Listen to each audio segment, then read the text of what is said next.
Hi, Wendy Jensen here, and I wanted to share some things with you because some of the things that my clients come up with that is one of the main things that concerns them, that brings them so much anxiety and concern about their transitioning out of the church, and that is telling their parents and creating healthy boundaries about communicating their beliefs, their new beliefs, and creating boundaries about their parents' interaction with them and with their children. And so I wanted to share some things to hopefully give you some groundwork and maybe some understanding about where your parents are and where you are, and to help create some bridge work to help heal those relationships and put you on some sturdy ground. And the first thing I wanted to share was a realization about the doctrine. And it's about, we're very big on family in the LDS church. Family is so precious. And I really loved my experience growing up in the church. Girls' camp, young women's, all of that was so rich and so important to me.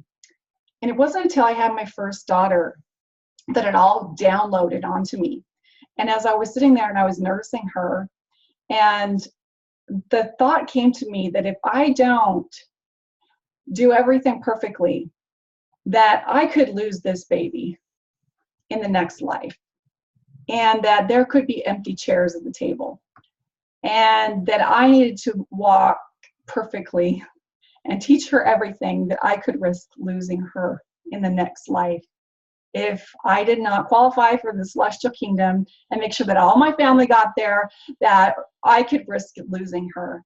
Now, in my own opinion, now I think that is the most cruel doctrine anybody could feed a young mother, is the fear of losing her child in this life or the next. But what happened to me is all the doctrine downloaded onto me is this tremendous fear of losing my child. And that's when I just turned into this mom with her hair on fire, when the perfectionism came in and I needed to do everything perfectly. And I was just so afraid of messing up and not being able to get my family to be with me in the next life. And that's what's actually so toxic about the doctrine. So you need to realize that as you're transitioning out of the church, that's what you're being pressed up against. Is you're going to your parents and you're saying, I'm no longer believing in these truth claims of the church, and you're coming up to that mother that I was, and you're saying, I'm not believing that, and you're basically saying, I'm going to be that empty chair at the table. And that creates a lot of terror in them and fear, so much fear of losing you, that even to the point that at a subconscious level, they fear that they've lost you already in this life. Even though you're right there in front of them, they fear they've already lost you. And it creates this panic inside of them. And they feel, one, that they've already lost you, or they're afraid of what's going to happen to you. Because we hear a lot over the pulpit and from the prophets and stories and this and that about what happens when we leave the church, that we live this ruckus life of disaster and turmoil, and it spirals downward from here, because where are you going to be without the church? And so we have this phobia, indoctrination, that you're just going to turn into a prostitute living on the streets and everything's going to go downward from here. You're going to lose the spirit. You won't be guided. You won't be able to live a productive life without the church. And that indoctrination, you're pushing up against that too. And so now immediately they're having these envisioning thoughts about you just destroying your life, and perhaps your grandchildren and their great grandchildren. And so you're pushing up against that too. And so if you can hold all that while you're announcing these things to your parents, realize what you're putting up against. That if they have a great testimony in these things, and you're announcing to them that you no longer believe, they're going to be in a great panic. Now, you can choose not to tell them, but that's going to create conflict too. So they're conditioned at that point to use things like guilt and shame and manipulation, obligation, duty, fear, all of that, because that's what's been used on them through the indoctrination of the church to try and pull you back in. Can't you read the Book of Mormon one more time? But what about this? And what about this? And they're going to try to reason and bargain and compromise and all of these things. And that's the panic that's setting in because they don't want to lose you. They literally have been taught that they could lose you, which is ridiculous. You can't lose a child. That indoctrination is, to me, is cruel. Especially when they're right there in front of you. They're not losing you. You're just transitioning out of the church. It's the indoctrination that's causing you to believe that you're losing the child. And so some of the things that you can consider is maybe bringing it up front, that it's the doctrine, mom and dad. The doctrine teaches you that you're going to lose me and that I'm going to follow a wicked path that's going to lead me to destruction. And so long as that you're going to believe that, you're going to have a lot of anxiety and frustration and fear about the path that I'm following or the path that I'm taking or this transition that I'm having. And so I understand that, and I'm sorry that you're having that, but I'm not going to be responsible for that fear and that anxiety and the hurt that you're experiencing. I'm not trying to hurt you, and I'm not responsible for that hurt. The doctrine is responsible for the pain that you're experiencing right now. And that's something that a lot of people who are actually transitioning, they actually will take on that hurt. They feel responsible.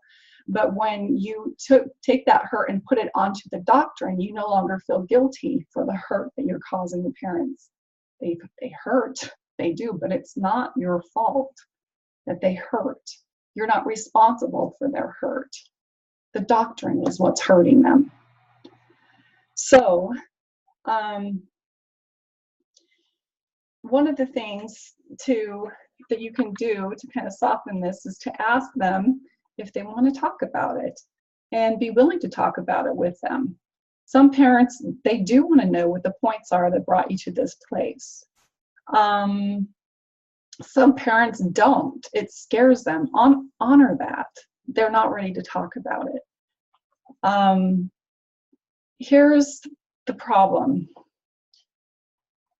With the indoctrination of the church, many parents, especially mothers, are going to feel that they didn't do enough, that it's their fault that you are leaving, that if they had just had enough family home evenings, or if they had just been faithful enough, or if they had taught you enough in the home, or they're going to reflect back on every time that they misstepped, or that they weren't perfect enough in the gospel, they're going to blame themselves for your lack of testimony. It's just a cruel and sick doctrine that they're going to put it on themselves, and they're going to feel guilty and responsible for your lack of testimony. Encourage them and help them know it's not their responsibility or their fault that you are having a transition. And call it a transition. It helps it to soften what's happening. Also, unfortunately, because of the way things are taught to us in the church, they're going to think that if they keep praying and if they have enough faith and if they exercise a certain amount of what's called scrupulosity or religiosity, that they're somehow going to bring you back. And this creates almost a mental madness within them, that if they'll just read their scriptures more and pray more fervently and get to the temple more, that somehow you're going to come back. And it's important, at least to me, it was important to let them know that that is not going to bring you back.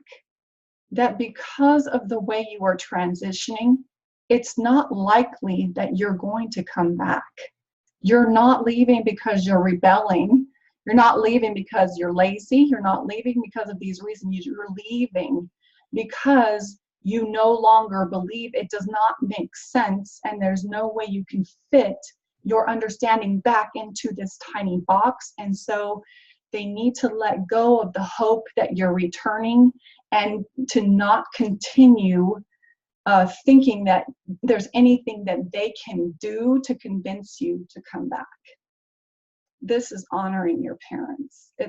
I just think of all the parents out there that are scrupulously trying to do whatever they can on their end to get their kids to come back, and it's a lie, and it's a terrible thing for the church or anybody in the church to give parents a false hope that their transitioning children are going to come back. Now, if they're leaving out of rebellion, or they're leaving because they want to sin, or they're leaving because of an unconscious reason, they do have a chance of coming back, and the church could very well serve them at a point in their life. But if they're leaving because they've read church history, or their consciousness is expanding beyond what the church has to offer them, there really is not a chance that they're going to be coming back. And it's important that the parent understand that and realize that, and to not try to engage in any form of spiritual manipulation to try and get that child back. That's insanity, and it's just not fair. So they need to be real about why you aren't going to be coming back. And then it's important to set some healthy boundaries, and that's what I wanted to talk about, Cindy, setting healthy boundaries, and to let your parents know that if they're not going to follow those boundaries, that it's going to create contention in the family, and that they don't want to create contention in the family. And you also need to let them realize that it's not you leaving that's creating contention in the family. It is the fear that is worked into the doctrine that's creating contention in the family. And if they're going to act upon that fear, that's going to create contention in the family. It's not the act of you leaving that's creating contention in the family. So once you know that's clear, then there's going to be far less manipulation. So I wanted to go over what these steps of creating healthy boundaries with your parents can be. So let me share my screen here.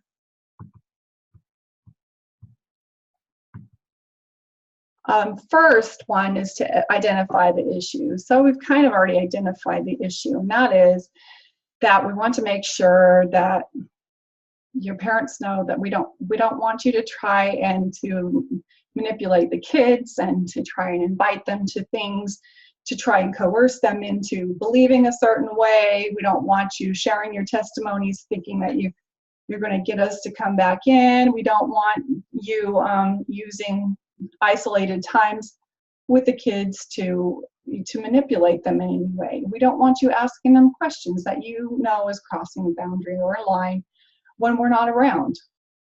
We don't want you giving them gifts that might encourage them to think your way. So you're identifying the issue that we don't want to have a church influence in our relationship with you. And to be clear about that.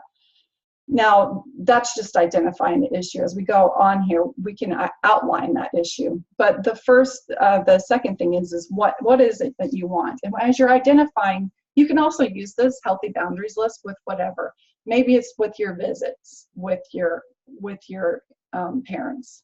Maybe it's with a relationship with your kids. Maybe it's with your spouse. You can use these healthy boundary lists with anybody that you're having boundary issues with, and with any issue too. But what is it you want? And when you're making a list of what it is you want to make it as if this is what you want it to be like if no one's feelings were to get hurt. So what do I want if no one's feelings were to get hurt?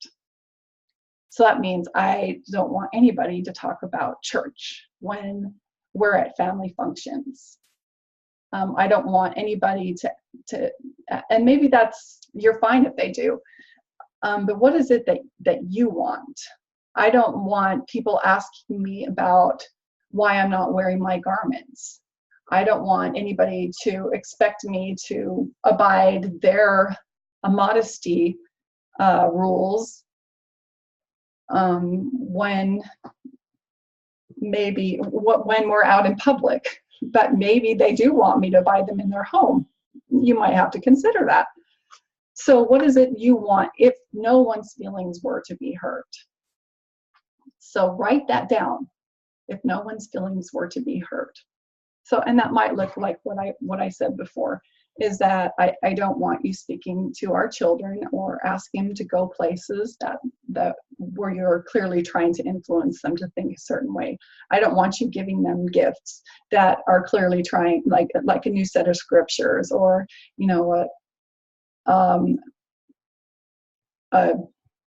I don't know, necklace that says choose the right, or whatever it might be. Things that are clearly LDS flavored in an attempt to get them to persuade them a certain way of thinking. But to go ahead and write that down as if no one's feelings would be hurt. Then number 3 is, obviously in a lot of those things, their feelings might be hurt. So as you imagine saying these things, what is the risk or the loss? What is it going to be? So depending on your parents, you might have parents that are going to be very hurt. You might have parents that are more emotionally competent and healthy than others, and you might have some very narcissistic parents that are just going to get unhinged. So think about the possibility of a loss of the relationship. You might think about a guilt trip. You might risk having some guilt trips put on you. You might risk having some manipulation put on you. You might risk having the silent treatment put on you. You might risk being alienated from family functions and events. You might risk having withdrawals or being withdrawn. You might risk having some kind of triangle put in place with some other brothers and sisters, or some other relationship. Your bishop or your visiting teachers might be put in place, or somebody else to try and influence you a certain way, or some other family members might be. There might be some gossip going on or whatever. So what is the risk or loss? So even before you're going to try and set up these boundaries, you want to strategize. You want to put a system in place to help you be successful. So a lot of times when we put up our boundaries, they just fall through really quickly because we haven't put up a system in place. Number 4 is you're going to strategize and prepare. So you are going to expect some pushback, and you're going to want to alert other family members. So you might want to call your brother and sister and say, hey, I'm letting mom know that we're transitioning, that we're no longer believing in the church claims, or that we haven't been going to church for a long time, or that I'm not wearing my garments anymore, or I'm not, or whatever it is. And so if she calls you and this and that, you can expect this. Or you can let your kids know that, hey, if grandma and grandpa start asking you questions, we'd ask them not to talk about these things. So you need to let them know that that's not appropriate, or that you're not supposed to talk about those things. And so you're setting up a strategy to help your parents be successful too, and expect to get triggered. So you're also going to set up a strategy for what are you going to do when the guilt trip comes on. And what happens in this place is you begin to learn more about you and what those deep-seated fears are. Are you afraid of being abandoned? Why haven't you told them yet? Is there an environment you're starting to realize that you were not raised in a very safe environment? You realize your fear of disappointing your parents, and you might have to do a lot of really deep inner work there, recognizing your codependency on pleasing your parents and your fear of losing them. and really clear out all of the ways that you have been interacting with your parents in an unhealthy way, and prepare for those trigger things to come up and for those blind spots that might appear. Like your mom and dad might say, you know what, good children don't do these things, or faithful children don't do these things, or whatever might come up that your parents might realize they're doing this out of love. They're panicking. They're in an anxious state because of the way the doctrines infuse us with that phobia and that fear of losing the child. And when you know this and you start to hear those things come up, instead of reacting and responding, you are in a safer place to respond with love, but with firmness. And you're identifying it for what it is, instead of reacting with emotions and reacting with this unconscious response. And so the strategizing and preparing for whatever possible thing could come up is really going to help you be successful in keeping those boundaries. Number 5 is finally making the announcement. You might have to write it down. When you do make the announcement, again, you want to keep in mind, first of all, acknowledge the effort that your parents have made to raise you right. Acknowledge the love that they have for you. Acknowledge and appreciate the good things that you have learned through your experience in the church. This is going to set you up for far more success than if you just start dumping what your problems and issues are with the church. So in that announcement, make sure that you have just loaded your bank account chock full with a lot of revenue, with a lot of resources of thank you, you did good, I am thankful, and I recognize the good. But I have also learned some other things, and it's enough to know that there's more, and it's bigger, and I'm not going to be returning, and these are the boundaries that I'm setting up, and this is how we're going to function from now on. And then ask them too, is there anything that you would like to set up that would help you feel safe, knowing that we no longer believe in these things? Do you know how much that means to them? Because a lot of times they're afraid of you. They're afraid that you're going to contaminate their belief system, that you're somehow diseased with something that they might catch too. And if you are, cognizant of that and conscious of their fear and respectful of it, that's going to take you to far more distance with your parents than if you just say, these are our boundaries and we want you to respect them, without having regard for what their fears and their boundaries might be. They're going to see that they have a very mature child, and they're going to trust that you have gone the distance, that you have probably investigated this very far, and that you have a mature and capable mind. And that's going to stump them a little bit, as far as them thinking that you're just flying off the handle, being irrational and not thinking for yourself, and just having this anti-Mormon experience. You see what I'm saying? It's going to give them some reassurance that you are going to be okay. So ask them if there's something that you can do, if there's some boundaries that they would like to set up. And if they're not ready to set those boundaries, then let them know that it's okay if they need some time to set those up, that you would like to honor those as well. And it might be that they don't want you to talk about what some of your doubts are and what some of your realizations are. And you need to learn to honor that as well. If you expect them to respect your boundaries, you're going to have to do the same for them.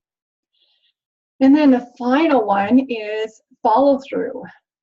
And that is no matter what. They might try to go through all different stages of this. After those boundaries have been announced, they might deny it and pretend like it didn't even happen. This might be such trauma for them. They might just deny it didn't even happen. And they just might even treat you like you're just still going to church and they're just pretending like it didn't even happen. And you might have to continue reminding them, Mom, I'm not going to church. Mom, I'm not wearing my garments. Mom, I'm not an endowed member anymore. Some parents are just, this is how they're trying to cope. They really can't believe that this is happening. Other parents might try to compromise. Well, maybe you can do this, or maybe you need to read the scriptures more. Maybe you need to just read the Book of Mormon one more time. Maybe you need to go to do whatever. They try to set up some kind of compromise, not realizing that you have gone through some serious rigor to come to the point of where you are. They might try to resist it. They might try to negotiate. They might try to do all kinds of things, but your job is to follow through, no matter what. A lot of parents might try to push some heavy guilt onto you. And this time of your life, guilt is not serving you. I mean, if you've done something unkind and hurtful to someone, that guilt is in place for you to reconcile and to be kind and to make up for that. But guilt at this point, otherwise, is not serving you. There's no reason for you to feel guilty, but you do need to set yourself up for the possibility of abandonment. And at this point, you might realize that the love in your home is conditional. And the situation set up in church has always been conditional upon your obedience, conditional on your ability to conform. And that can be pretty stressful. And maybe you've already been through that and you already realize that. But I hope these things have helped you, because in the end, even if you do experience that abandonment and that it might be for a couple of years even, you might be excluded from family things, but setting up these boundaries are going to help your family actually get along a little bit better in the end, because they know where you stand. But eventually it will create acceptance, and they will realize that in order to have you in their life, they will need to honor those boundaries. And they will also recognize that you're going to be okay. Eventually, the shock will wear off. They'll recognize that you're living a productive, fulfilling life, that everything's okay, and everything will be okay. And they'll be able to get over it, and they'll be able to accept it, and things will move on. So I hope these things have helped you. Just have a lot of patience and acceptance for your family members as they adjust through your transition. Realize the depth of the indoctrination, and they're still in this trance state. They're still having a lot of growth and benefit from where they are in their development. And if you're truly maturing and growing, then you have to realize that if that's true, you have to have compassion for every stage of development. And if your family is still growing in where they are with the church, then allow them that growth. Give them space to grow there, and give them respect. If you want them to respect where you are in your stage of development, then offer them that same measure of respect for where they are in theirs. So thank you for listening, and I hope this helps. Have a good time in your transition. Bye.